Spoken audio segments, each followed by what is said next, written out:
السلام علیکم ورحمۃ اللہ وبرکاتہ۔ دوستو، آج جس موضوع پر ہم بات کرنے جا رہے ہیں وہ ہے پھوٹی کوڑی۔ پھوٹی کوڑی مغل دور حکومت کی ایک کرنسی تھی جس کی قدر سب سے کم تھی۔ 3 پھوٹی کوڑیوں سے 1 کوڑی بنتی تھی اور 10 کوڑیوں سے 1 دمڑی۔ علاوہ ازیں اردو زبان کے روزمرہ میں پھوٹی کوڑی کو محاورتاً محتاجی کی علامت کے طور پر بھی استعمال کیا جاتا ہے۔ مثلاً میرے پاس پھوٹی کوڑی تک نہیں بچی۔ دنیا کا پرانا ترین سکہ شاید یہی پھوٹی کوڑی ہے۔ یہ پھوٹی کوڑی یا پھٹا ہوا گونگھا ہے جسے کوڑی گونگھے کے نام پر رکھا گیا ہے۔ اس کا استعمال دنیا میں کوئی 5000 سال قبل وادی سندھ کی قدیم ترین تہذیب میں بطور کرنسی عام تھا۔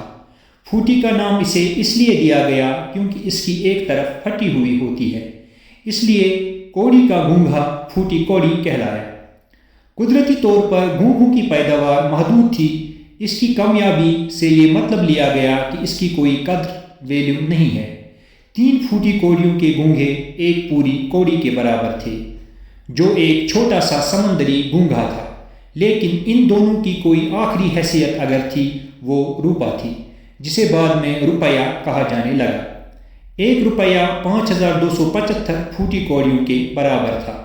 ان کے درمیان 10 مختلف سکے تھے جنہیں کوڑی، دمڑی، پائی، دہیلا، پیسہ، ٹکا، آنا، دونی، چونی، اٹھنی اور پھر کہیں جا کر روپیہ بنتا تھا۔ کرنسی کی قیمت یہ تھی: 3 پھوٹی کوڑی 1 کوڑی، 10 کوڑی 1 دمڑی، 2 دمڑی 1.5 پائی، 1.5 پائی 1 دہیلا، 2 دہیلا 1 پیسہ، 3 پیسے 1 ٹکا، 6 پیسہ یا 2 ٹکے 1 آنا، 2 آنے دونی، 4 آنے چونی، 8 آنے اٹھنی، 16 آنے 1 روپیہ۔